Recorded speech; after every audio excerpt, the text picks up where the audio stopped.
right, Home Service Pros, welcome to the Battle Plan Marketing Podcast, episode number 140.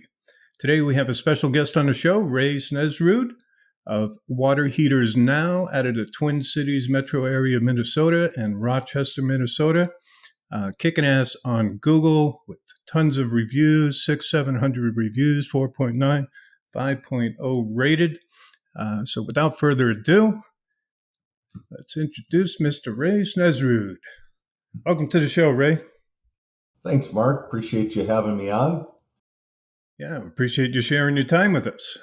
So tell us what you do, who you do it for, where you do it, Ray.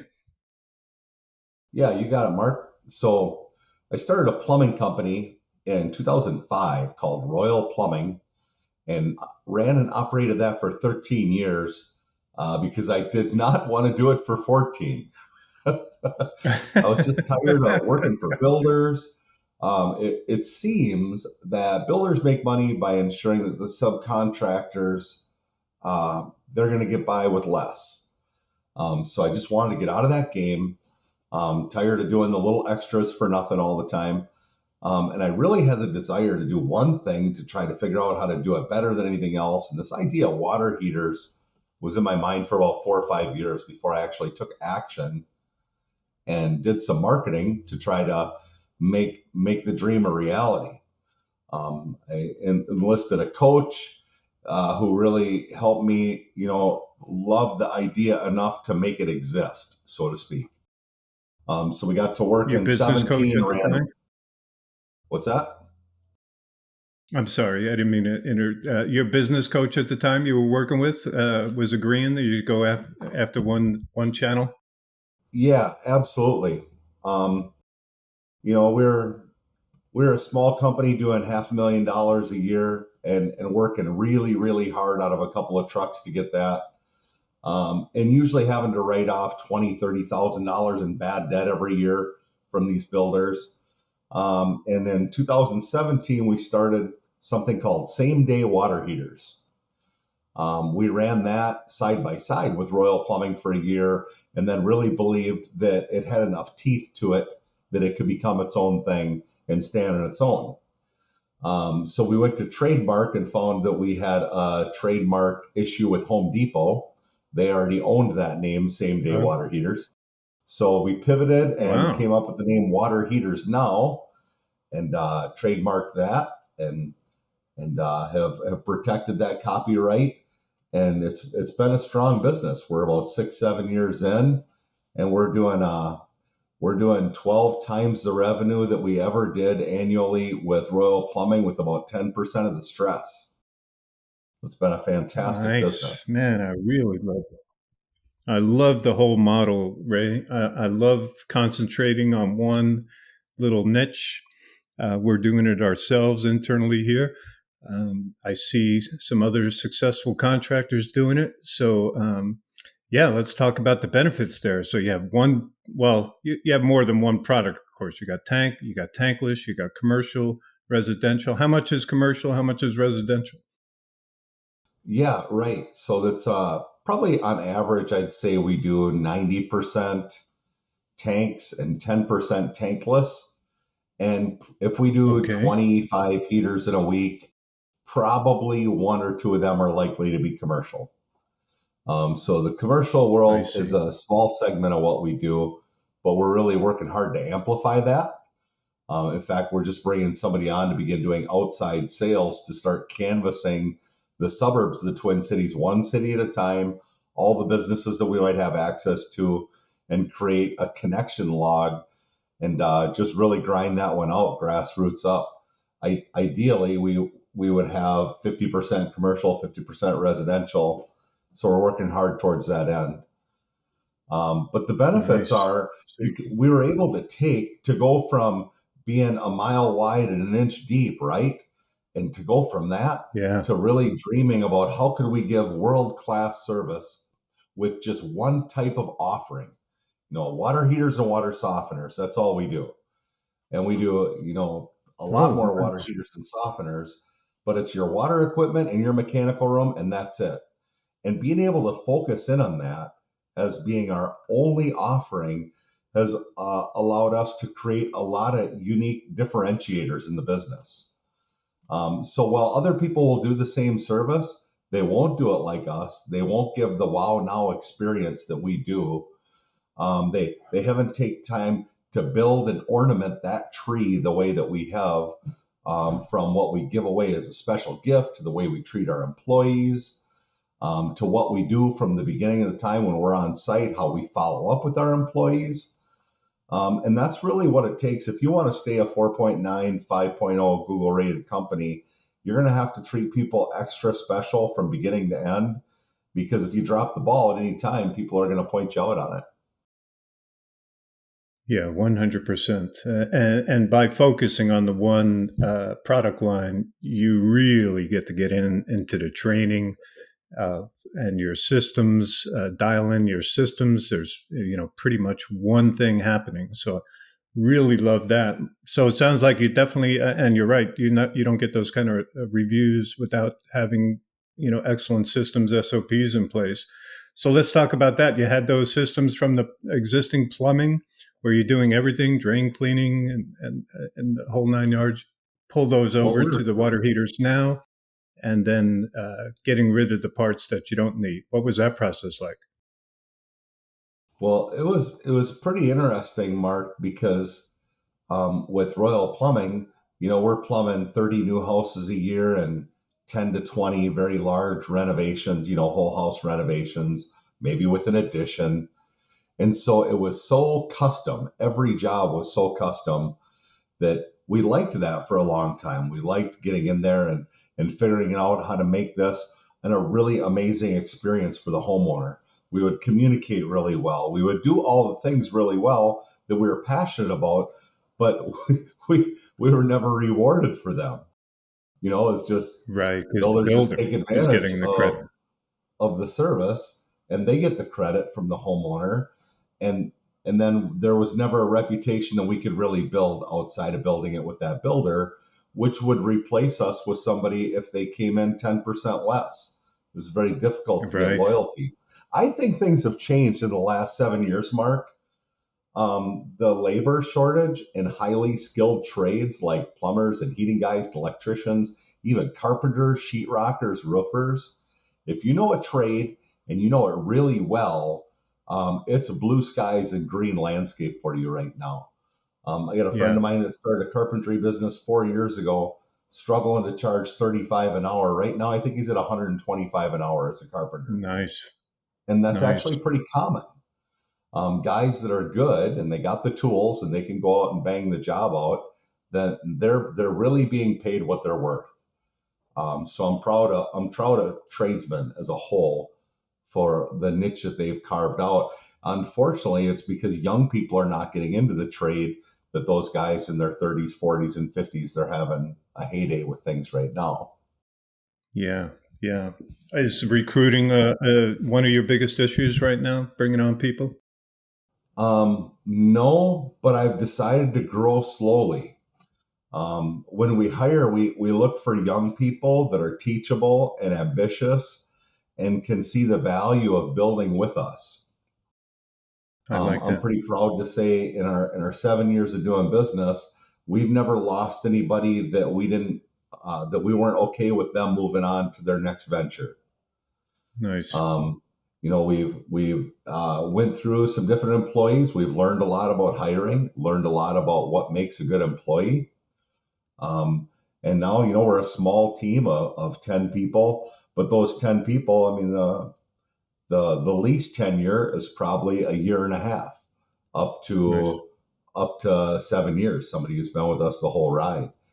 People see the value of what we're building. They see every year over year growth.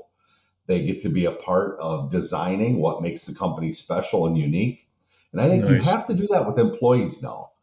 You absolutely have to give them some buy-in. Let them Yep. build something in the company and then make sure everybody else does it. When they give something great, then they see their fingerprint on other employees, and it gives a sense of unity and it gives a sense of individual pride.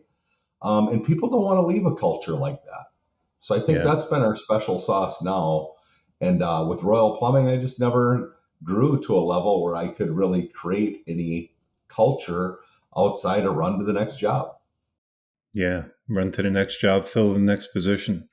I love that. So yeah, when you and you could tell from the get go and from your reviews, so making the team part of the process, taking their input because they're the ones delivering the service, right? So they're the ones who have, hey, Ray, if we did this, that would cut off, X amount of time from the job or improve the quality perceived by the customer, so on and so forth. So yeah, when you let them be a part of the team, a part of the whole process and value their input, yeah, you're really starting to create a nice culture there. Are you using performance pay, or how are you motivating the employees pay wise at all, right? That's a great question, Mark, because in the past we would only do like an end of the year bonus, and it would be a generous bonus. I mean, by the end of the year, we might take $40,000, $50,000 of the net income that the company experienced and give that back to the employees. So everybody get a really healthy check at the end of the year. But the I have a friend of mine that owns a manufacturing company in Pittsburgh, and he's been mentoring me about some more mature business thinking. And so through conversations with him, we've implemented a new policy where we're going to take it quarter by quarter. And so as of like, let's say the end of quarter one, let's say we did $1 million revenue in quarter one. The first 7% of net income, $70,000. If we cleared a net income of $70,000, that stays in the company for growth, for just capital, for trucks, other expenses. The hills and valleys of doing business Yeah, sometimes just absorbs capital. So yeah. 7% is going to stay with the company. Nobody's touching that. After that, we're going to do a 50-50 split with the employees. Wow, So the owner very is going to nice. take 50%, and the other 50% is going to go to the employees. Well, I'll tell you what, Mark, since we implemented that, the technicians have become very interested in getting all the customer alterations that are out there to be had. Where you might say, somebody might, I think you might have the wrong thinking of, well, you're giving away half of your profits. No, these guys are going to go create Yep, more profits, more net income than they ever would have before. Because before, all they cared about is getting the job done, having peace with the homeowner, and moving on. They I didn't love want it. to fight to charge for the things that we actually did.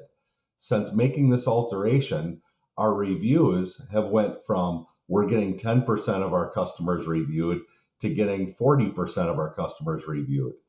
Our Nice, average sales ticket maybe went from $3,100 up to $3,400. Well, that's nice. 10%, and most of that is likely net income. So this transition has caused the employees to drive the net income up 10%, and basically I'm splitting some of that with them. So they're earning what they're doing in the company, they're being valued, and the sky's the limit for them. We've also said, if you're on site doing a water heater and you sell a softener, it's going to be an extra $100 for you. um, but it's not just a gimme as far as the net income share program. That employee has to get 30% of their jobs reviewed. Nice.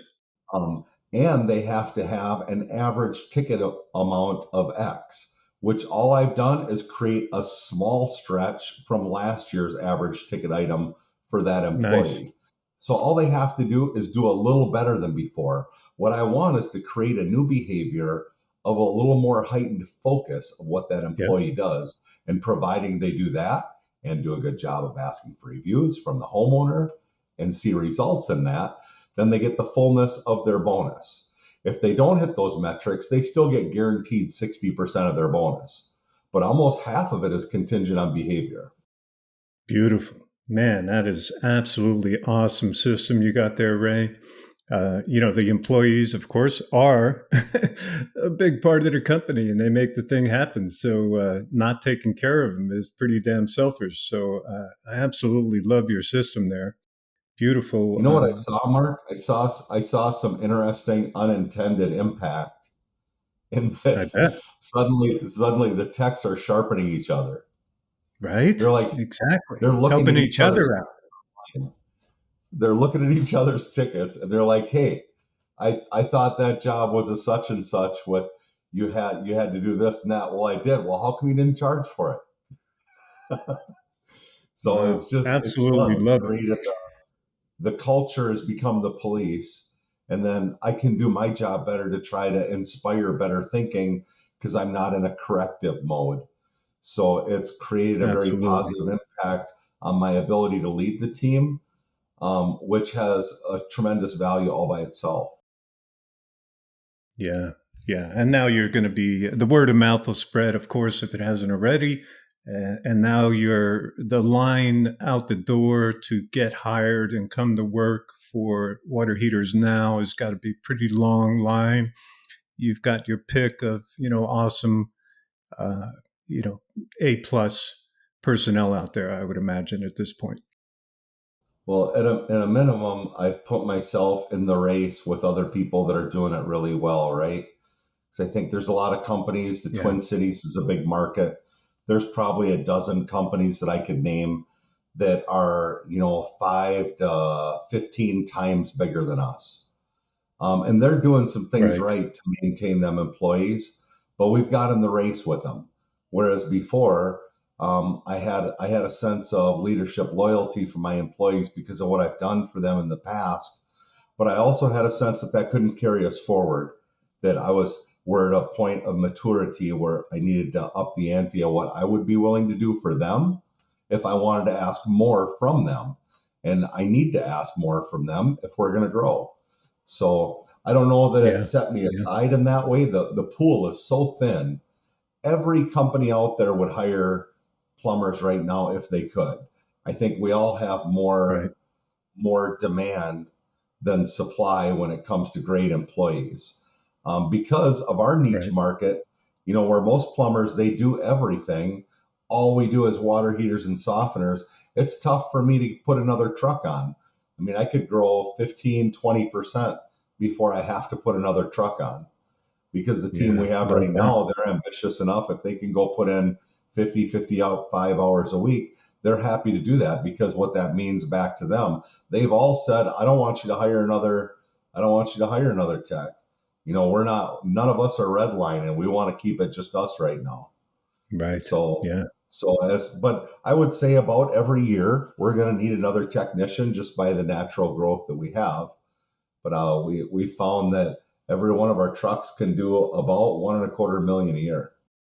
Yeah, that's beautiful, man. I really like the simplicity. Of course, nothing's simple in life, but you've taken a super complex. We do anything kind of system down to hey, we do this one thing and we do it as best as we possibly can, and we train the hell out of everybody.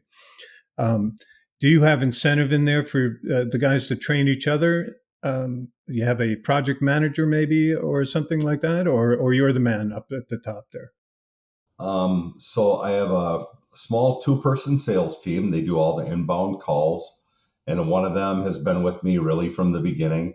So he's the technology expert in the company, with the ever evolving ways that you have to operate with technology in your company, from HubSpot to Kicksy to your field operation to your financial software to your call recording to the follow up reviews. I mean, everything is digital. So he's become an Nice, ace in that, and he does about 25% of the selling and oversees the other full time sales guy.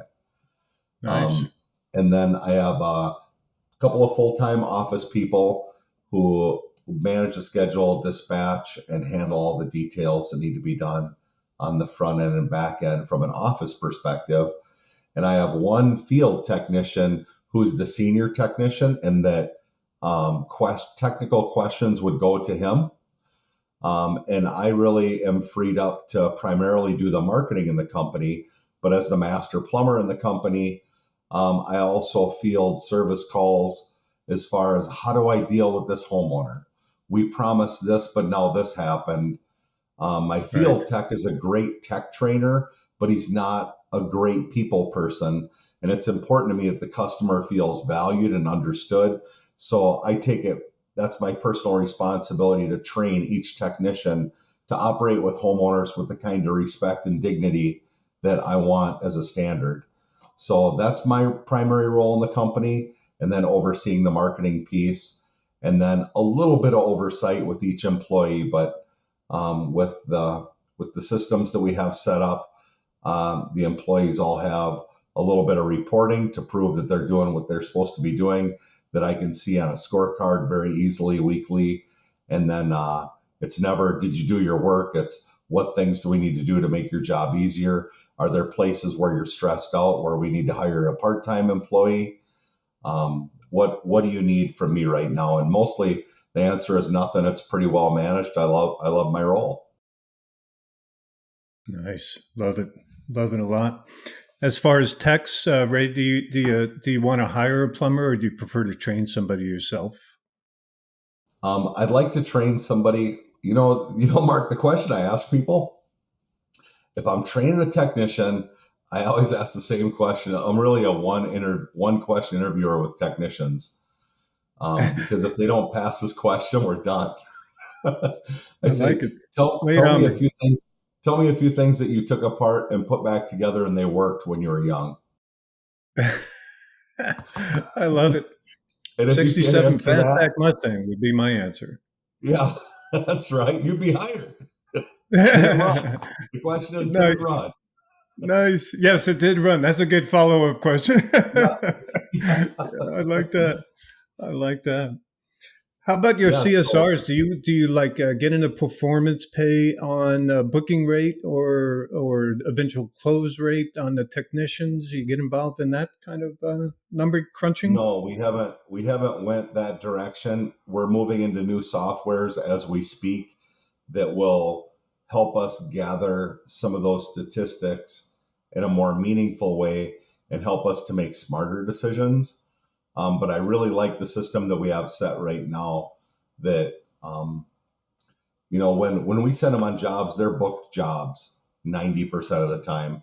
Only about 10% of the time do they have to close a job.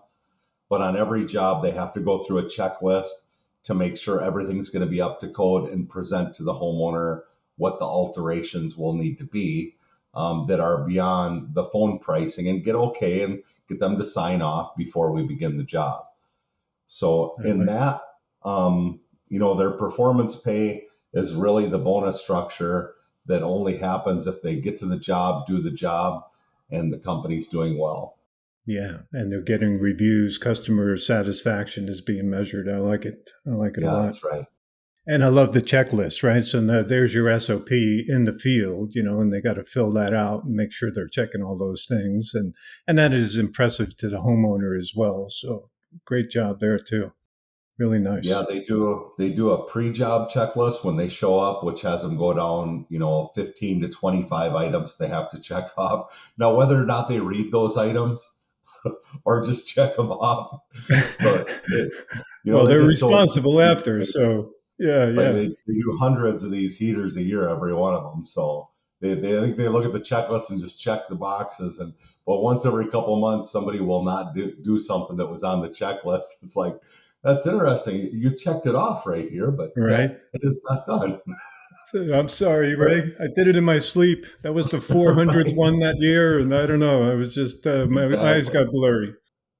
But then the post checklists are better, and better for the homeowner, because they see, all right, will you sign this saying that I A B C D E F G?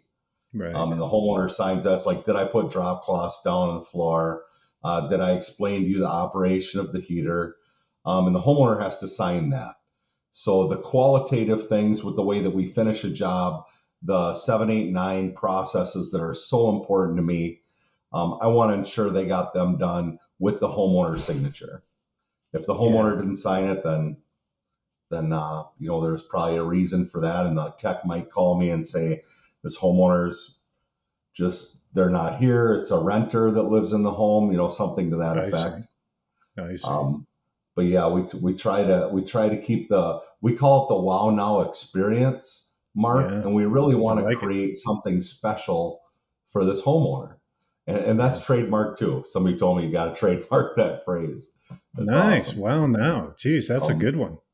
so yeah, it's like it's not uncommon for people to call us at 9 in the morning and their heater's installed by 1 in the afternoon. That's not I uncommon at saw all. that same day. Yeah. I saw that up on your website. Your website's really well done, by the way. I love how you have the step, like what to expect or whatever, and step one, step two, step three. Really like it. Site looks well done. Love the logo, by the way. Truck wrap, very good. Yeah, thank Very you. nicely done. Good marketing. Uh, good stuff out there. Let's see. Oh, by the way, I don't know. Are you familiar with Tommy Mello at all? A1 Garage Door Service. I'm not. You might want to check him out. He wrote a book called Elevate. I think he's got another book out before that. The guy runs about a, I don't know, $400 or $500 million garage door company. And now he sold half of it to private equity. Sorry to name Oh, drop him almost every episode, but he's got some great advice out there for home service companies. And now he seems to be spending most of his life trying to help other people. So you might want to check him up. Home Service Expert on YouTube and podcasts. okay. And Elevate is his book. So he talks a lot about performance pay, making your team superstars and making them, which you're already doing, making them feel like they are a huge part of the team. They have feedback, they have a say into the systems, so on and so forth. They feel like an owner. You know, Hmm. I on social media is a Gary Vaynerchuk or Gary V, and I see little shorts that he does, and he goes, "Hey, business owner, you're all pissed off that your employees won't work as hard as you will. Well, guess what? They're not the damn owner. So if you want them to work as hard as you, make them share in the profits. Make them a part of the Yeah, owner. So yeah. hats off to you, Ray, for doing just that. Well, we're brand new at it, Mark. I gotta say we haven't even handed out our first bonus structure check yet. This was something that we worked at in quarter 4 to put together. Throughout last year, I grew in conviction that we had to do it, and then this year we rolled it out. And I tell you the difference in performance. And so then I'll report to them every month. It's like, all right, Nice. quarter month one, it was rough, but it's January is always rough. People Yep. realize what they spent at Christmas. They don't have any money left for things. Right. They're going to stretch it out as long as they can. But those same people will come doubly in February and March when tax returns come back. So Yep. bear with me, keep doing what you're doing. And Yeah. yeah, so it's too early for me to talk about sustainability in this program. Just as a caveat, we're believing that this is going to be a long term fix for a lot of the problems that we saw that we could have as a company in trying to keep the culture really special. Yeah. Turns out the employees just want more of what I want, Yeah. profits and extra money in their pocket. So, and Exactly. if you don't give them that, then you can't really complain that they're only working for an hourly paycheck because it's all you're giving them. Yeah. Yeah. That's the The way you days set of them getting up. a lot extra for a base pay, those days are done. You're going to have to Yeah. reward people well to get special service from them. Yeah, 100%. Well, you're going to crush it, Ray. You already are, and I have no doubt that all those systems, you're going to be blown away. If we have another conversation a year from now, or 2 years from now, you're going to just like, I cannot believe my company grew like that. So Hmm. yeah, if you want them invested, make them owners or share in the profit. So hats off to you for doing that.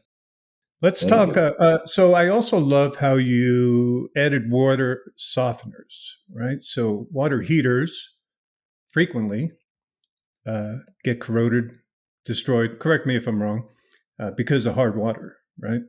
So the two kind of go hand in hand, do they not? How's Minnesota's water? I'm not even familiar. Yeah, most of it, I would say most of it, there's a lot of, there's hardness in the water. There's heavy minerals in the water. And of course, those minerals in a water tank will separate from the H2O and fall to the bottom. And then they're sitting in the bottom where you have 40,000 BTUs of fire baking on the steel. And then you have a mineral layer right on top of that. And before you know it, it's created a type of sediment and then makes the water heater inefficient to heat through the Yeah. sediment. So it's not necessarily the softener's fault. Softeners can't take everything out of the water. But if you have really hard water, or if you got rusty water, you got to have a great softener in front of it. And really, we never focused on softeners until we started doing more and more tankless.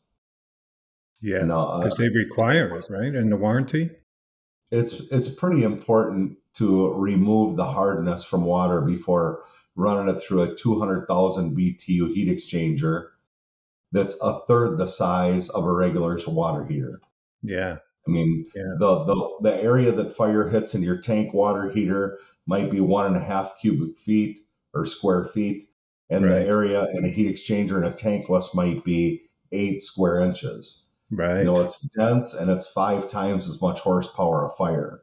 So that's going to create scaling very fast. So it became important to our customers where we'll do water testing.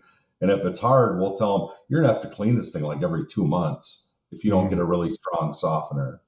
Yeah. So that it turned out to boost our softener business. That was a unintended, appreciated effect, but it wasn't really what we were looking for. We just wanted, people are spending $5,000 to $9,000 on a tankless water heater. If we care about our customers, then we want to set them up for a long, successful life with this tankless. It should last them 20, 30 years, and it will if it's taken care of properly. Yeah. Yeah. Absolutely. Like that. They go together perfectly. Yeah, they And do. so I love how you have this after sale, that's tied into the product that you chose to go after. And you also have, I'm going to assume, do you have a maintenance program also? So we're going to come out once a year on a tankless and do a flush. We're going to come out, whatever it is, every 3 months, 6 months, do a descaling for X dollars per month. Yeah, we could do that, Mark, and we've toyed with that many times. Um, and where I've landed is, I would rather I could go do it, and possibly as a businessman, I should be doing it, and it wouldn't be the first time I've been told that.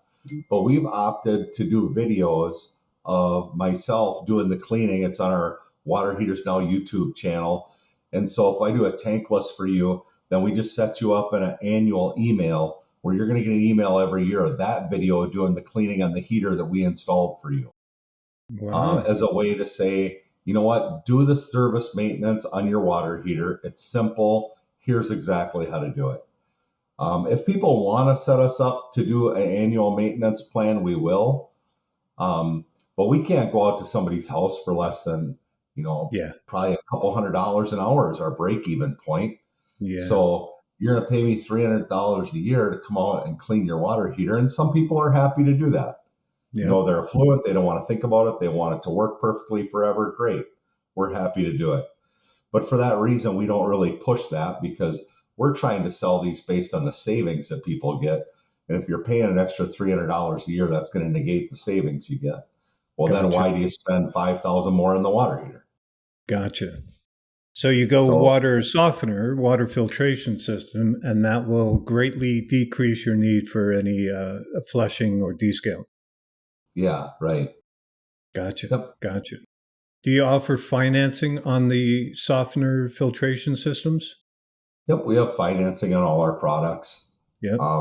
We've found there's a segment of people that the only way they're going to get it done is to finance. So we've partnered with a couple of different companies that have competitive rates, and I think if you're in the service business, then it's just a must. And Mark, we've actually started to lease water heaters. Oh, wow. Can you Leasing imagine water leasing your water heaters. heater? I There are can't even people that are doing imagine it, that. not a lot, but I think we probably have 10 leased water heaters. There's a company um, they'll pay us 100% of the ticket immediately. And then they're going to get payments from this customer over the period of so many years, or the customer's going to Wow. have to buy the contract out. No kidding. And at the end of the day, it's probably about about 80% more than just purchasing the heater. But I think that this model will grow for tradespeople. I think you should check this out because the American buyer has turned their mind to subscription based. I Yep. pay $10 a month for this music. I pay $15 a month for this streaming channel. I pay this much a month for this and this much a month for that. People want a payment and not to think about it. So Interesting. rather than paying, $8,000, $9,000 for a tankless, they'd rather pay $90 a month for 15 years. Wow. And is So that it's lease payment then a lot less than if it was a just a traditional buyout financing then, right? yeah, it is. Like, It's yeah, it's a it's lot less. lower. Um, and then in addition to the lease company will pay us to go in and service the equipment annually. Really? Oh, because they want to take care of it. That's their, They want it that's, taken care of. They want yeah, the knowledge of what's going on in that home with that equipment, and if there's something wrong with it that needs to be taken care of proactively. Because what would hurt the lease company is if they had to actually send an install company out to replace the equipment prematurely. yeah, yeah.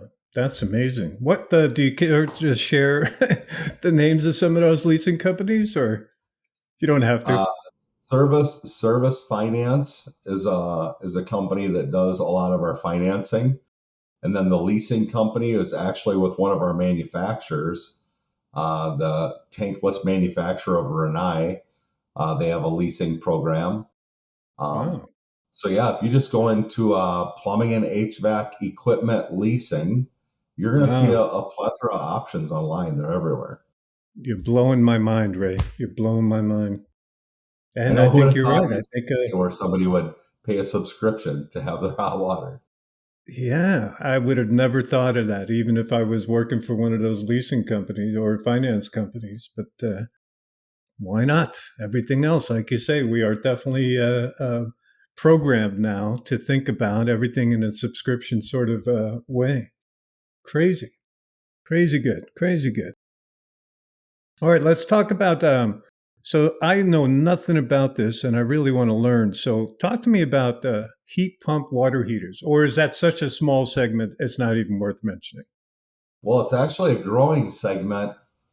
And I think in southern states, um, people should really consider heat pump water heaters. We're doing them in Minnesota, where we have climates that can be below 0 Fahrenheit for a month and a half at a time, and we're still able to make them work. So the Really? product that we use right now, it's a Ream product, and it's called the ProTerra. And what this is it's a standard electric water heater, but on top of the water heater is a heat pump. It's like a coil, and this coil, similar to an air conditioning coil, extracts heat from the air, drives it into the water, and the byproduct is cool air that it puts off. So if you can pull Wow. a duct from outside in the 6 months in Minnesota where it's warm, it'll pull heat from outside, drive it into the air, and give you free air conditioning in your home. And it'll Wow. do it at the cost of the electricity to keep the compressor moving, which is a very low amount of electricity. Now, when So, the downside is the heat pump operates slowly. It slowly makes that tank of hot water. It might take 24 hours to I make you see. 85 gallons of hot water, right? So when you have high use times and you're using it a lot, you put it in hybrid mode so that when it senses that the thermostat's telling it I need more hot water fast, it'll turn the electric elements on and it'll operate Oh, as an electric water heater and make it quick more quickly. Not as quick as gas, but a decent recovery rate to be able to get you back up and running for multiple showers. wow. That is Um, crazy. We're actually doing a trade show this week in Minneapolis, the convention center, and that's one of we do a tankless product and the hybrid product. We're basically showing people the most efficient electric and gas heater in the planet side by side. Um, and with the hybrid, the posters that Ream has provided say heat your hot water for the cost of a 100-watt light bulb all year. Wow. So So that's their right. claim to So fame. it's pulling in hot air. Let's say it's in my garage, right? Yeah, So yeah, it's pulling in atmospheric air. yep. It's capturing the heat, and I guess it's running a tube in the tank. It's still a tank style, right? Correct? So it's heating up the water in there, and then what? You're ducting the cold air release into the house somehow. You're ducting it. Yep, you can duct the cold air release into your house and use it as an air conditioning duct. That is so wild, and it's working in Minneapolis, Minnesota, where It's we're a buddy putting of we're mine putting in 1 to 2 of these every single week, and people love them. is So zero if degrees. It's you're in a 5 degrees out there, right? yeah, I know it. But your basement, so what we have is our basements are underground, which is very typical in Minnesota. I know it's not very popular in Okay, California, but in Minnesota, it's very typical. And the basement is typically not used. Mark, people will use their basements right, a lot. Some people do, but for the most right. part, they may go down there for their laundry or go to a freezer or something like that.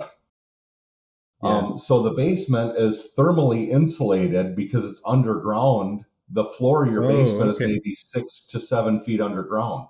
So you have this Yep. thermal heat that comes in under the floor. And even though the basement is maybe conditioned to 60 degrees, it can take heat from that 60 degrees and make it maybe 10 degrees colder in the basement, but you're making your hot water out of that 10-degree delta. Unbelievable. That is super awesome, man. How long have And these that things been around, Ray? hybrid heat pumps have been around, popular to where they're being used a lot just for the last few years. But I'll tell you what, the government is so crazy about them. They currently have a program where if you put in, uh, I'll say a water heater like the Proterra, similar efficiency rating, the government will give you a 30% tax credit on the next year's taxes. Nice, 30% of the install they're going to absorb, part of the nice. Inflation Reduction Act. So they're throwing some dough at it. Commonly, utility companies will throw some dough at it because you're doing better with energy and environment, and they're mandated to honor that. Nice. So for a lot of the right reasons, these are genius. It's the smartest water heater on the planet. That's crazy. So there may be local rebates also from your, what would that be? Your gas or your electric company, maybe. Yeah, check with your electric company to see if they're giving rebates on that. That's going to vary from region. That is so. So, in your opinion, this is the most efficient type of water heater you could have. Yes, Um, yes, if you can handle it recovering slowly. I If see. you're a family of 6, 7, 8 people I and you're was just churning going a to. lot of water fast, it Right, won't keep up. And right. an electric water heater is an extremely inefficient way to heat Yes, water. yeah. If you put an electric water heater next to a gas water heater, the electric will cost double by the year every year. Oh So I wow, know I some didn't know people that. they want to only be electric. This is one of those things that should probably stay gas primarily if you need a lot of it. I But if see. you can wait and be patient for your water to get heated up, then a hybrid's a great way to go. But maybe you got 4 or 5 bathrooms, you got 4, 5, 6 kids, and there's Right, certain times of the week where you need multiple people showering at the same time. That's when you really right, want to be in a tankless, where you can have a tremendous amount of gas horsepower to heat up the water. But when nobody's using hot water, you're not burning an ounce of gas because you're not right, storing 40, 50, 60 gallons. right. I didn't know a tankless could handle like four people showering at the same time. So I was incorrect in that, depending on the model, I guess. Yeah, and that all depends on the groundwater temperature that's coming into the Oh, home. yeah, In Minnesota, the groundwater comes in at 40. In California, it comes in at 70. And you yeah, have to raise the temperature a certain amount of degrees, and that determines how many gallons a minute you can get. yeah. So even in our cold weather, you can run 3 showers at one time with a tankless. Man, that's good. That's really good. I didn't know that. I thought that was the drawing line, or where you stopped using a tankless was a really big family all at one time. How about on the commercial side? Let's talk that demand duo. I heard you and I were saying before we got on recording that that's starting to take off in the commercial world. Yeah, it really is, Mark. I think for the most part, people that have traditional gas tanks at restaurants, hotels, things like that, a demand duo is really smart for them. And here's why. What a demand duo is it's a holding tank of 100 gallons with an engineered tankless mounted on the side of it. So the tankless makes, 5, 6, 7 gallons a minute, and it recycles it through the tank to keep that tank at temp. What kills a commercial tank is having 200,000 BTUs at the bottom of this tank year over year, and eventually a weld seam will fracture and Oh, it'll be wow. leaking. And then the only thing you can do is spend, eight to $15,000 replacing that entire tank.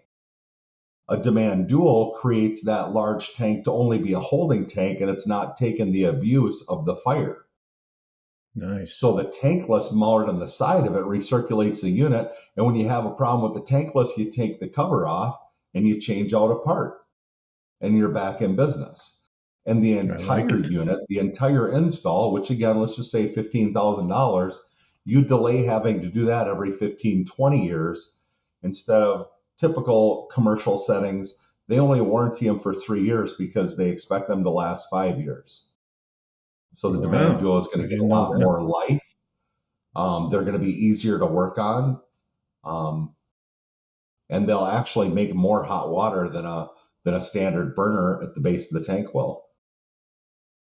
Nice. I like that. Yeah, and a lot of savings on the gas side too. So multiple ways of saving money there. Yeah, you can you I put a like it. setting on the side where, let's say a restaurant's open till 9 o'clock at night, and they're maybe open from 11 to 9. They got 10 hours of Okay. operation. Well, the other 14 hours, you can put the water in the tank to be held at 70 degrees instead of 140, Mm. 160. So they're really smart. Oh They're going to wow. save in so many different ways. So if we can get in the door So you and could talk to somebody who's replaced a couple of their commercial water heaters, it's a slam dunk. It's just a no mm, brainer for them. nice. Yeah, that's awesome. So it can be scheduled by time and temperature. Temperature to time of day. Yeah, that's exactly right. Pretty Lot of cool. cool Pretty cool. customization that you can do on them. Isn't technology Very fun? cool. Oh man, it's so awesome, Ray. And we're working a lot with AI, which is kind of blowing my brain and giving me some headaches sometimes. But yeah, it's technology is super awesome, and now the exponential speed of AI infiltrating it, I can't even imagine where we're going. It's just blowing my mind. And the tools out there. So you were mentioning that. Let's talk about that a little bit. Systems. So CRMs. What kind of software? What are your three? I could never do without this kind of software here for my company. Any of those apply? So there's the field dispatch software, there's the accounting software, and there's the CRM software that we track our customer leads into jobs. Those are the three main pieces, and then each of them might have, 1 to 3 fringe softwares, because the original software doesn't do everything that we need, and we need to track data or something like that. Um, but yeah, we use Gotcha. we use House Call Pro for our dispatch system, and we went from Nice. Sage, which was an overly complex accounting system, back to an enterprise of QuickBooks. And then we're using HubSpot as our CRM. I think HubSpot is pretty tough to do without, just because it's so versatile, and it has literally thousands of apps that integrate to it seamlessly, and it's right in your Gmail, so you can jump from your Gmail to whatever you have going on in HubSpot to verify things or show things at meetings. I don't think that there's anything on the planet that's quite as streamlined as HubSpot is, for my Yeah, type they of got a lot business. of marketing tools. Yeah, they Yep, do. a lot of marketing Yeah, tools built into it too. So, do you do any kind of email newsletter, or any kind of staying connected to past customers at all? yeah, we do. We actually have a follow up process where, uh, it's a it starts out with a lead, and then if the lead diverges to an ongoing connection, or if it goes to a job, we have two different streams. In one stream, we follow up with a thank you. We follow up with other offerings through the year. We follow up with the annual maintenance video. If they're a lead and they did not turn into a job, we have a different regimen of how we follow up with them with email, but all that's done out of HubSpot. And we just Beautiful. basically have templates and automation, and it's plug and play. Beautiful. I love it. Yeah. See, there's technology saving you time and money, but keeping you connected to leads you didn't do business with and those you did. Love it. Yeah, probably our What? strongest piece that we do there Go ahead. is when we offer referral bonus to Oh, existing nice. customers. And so we'll send out an email blast to a couple thousand people, just to say, hey, just wanted to remind you, if you refer a friend who needs a water heater, we're going to give them $100 off their install. We're going to send you a check for $100. Nice. Every time we do one of those, we hook 3, 4, 5, 6 deals. Yeah. Yeah. So, Anytime you want immediate business, just send an offer to your past customers and watch the phone ring. It is that simple, folks. It really is. You're exactly and yet, right. Ray, I'm amazed at how many companies do business with a client and then adios, never speak to that client again. They put a sticker on the water heater and they hope they call, and it's just crazy, man. Never understood it. Let's talk about, okay, we're wrapping up here pretty quickly. So let's say, what would you say is the most important ingredient in growing your business from here forward, would you say? Or that got you here? Yeah. I'll take your first question because that's harder, and that'll make me think. I don't know that I really have any special expertise to offer anybody, except that one of our core values is ever better. We always want to be growing and learning and doing things different, trying things, experimenting, and we're not afraid to fail. But I got to tell you what I've learned recently, Mark, and this kind of came as an epiphany of the last year. I've lost a couple of people that were really close to me. My mom died this year. The person that originally trained me in the plumbing trade 25 years ago, he just passed away last week. Lost a couple other people that were critical and important, and it's occurred to me that what makes a business special is when you genuinely love your people. I think that's why our people stay here, because we care for them. Now, we're not trying to be their best friend. We're not trying to be a relative. But when we're in front of them, they have the fullness of who we are, and we flex to them, understanding that they're real people and that they need attention. They have specific needs and desires. They're not a number. They're part of what's making this business happen. And I did that instinctively because that's kind of the type of person I am. But it hit me last year. Yep. These people stay here because they're loved. They really do. Right. And I'm not saying that in a cliche way. I'm not even saying that I do anything all that special. I mean, we send out a $50 DoorDash on their birthday, say, hey, we're really glad you're born. A lot of places do that. Nice. But when you do something like that, it shows the employee, hey, they actually care about me. I'm a person to them. Yeah. They understand that my birthday is actually a little bit special to me. And we didn't give them the day off with pay. We're not losing money. But hey, it costs very little to show that you appreciate people. And then regularly, I'll send out messages, whether email or text, and point out the successes that people do to other people in the company. I amplify their successes. And then when we have training sessions, we talk about what we as a group fail to do. And I try not to point out specific people, but it's like, look, the last quarter we did this, we did this, we did this, and that cost us quite a bit of money. So as a team, let's ensure that we don't make those mistakes. But when people do something in a superstar way, I really like to call them out personally. So I think if we continue to show appreciation and love to the people in our company, that's going to give us the opportunity to grow if we do our marketing and sales right, if our systems get better and better. Marketing is probably our biggest room to grow. We've went through 4 different marketing companies, everyone has brought value that we didn't have from the last. We've learned a lot internally. There are things we handle ourselves that we never thought we would have. Um, but Google's a big Pac-Man, Yeah. and you got to be Yeah. careful. They'll eat your lunch. They will And eat if your dollars quickly, man. Yeah, and if in our company we depend on Google to feed us enough leads to keep a bunch of technicians installing water heaters all day, we can't get that anywhere else. Yeah. Yeah. So that's probably our biggest thing that we can do to grow in the next year is to figure out how we can do some of our paid ads better. In the last 6 months, we've grown in press releases. We showed up on who's the guy from This Old House? Doesn't do This Old House Uh, anymore, but oh, yeah. Bob Yeah. Vila. There you go. Bob Bob, Bob Vila was Bob looking for Villa. somebody to do a tankless interview with, and he actually reached out to me, and I got a press Oh, release with Bob Vila to talk all about tanklesses, and so that was pretty wow. cool, and that's boosting our SEO. So we're working hard at SEO and pay per click right now because getting our cost to do business down is what's going to be really critical to help our bottom line raise. Yeah, I like it. Well, it is all about the people, and you're just a great human. I can tell in your core, and so that's sharing it out with the people.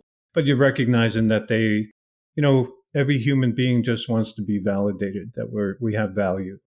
And if you're treating people like employees and numbers and expenses, well, then you're going to get crap work and crap attitude and crap culture. If you treat them like great humans.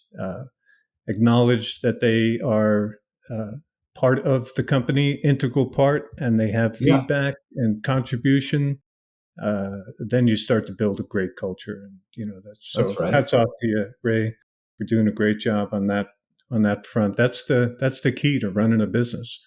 Outside Well, of thanks, getting your Mark. systems and your numbers correct, that is the secret sauce, so to speak.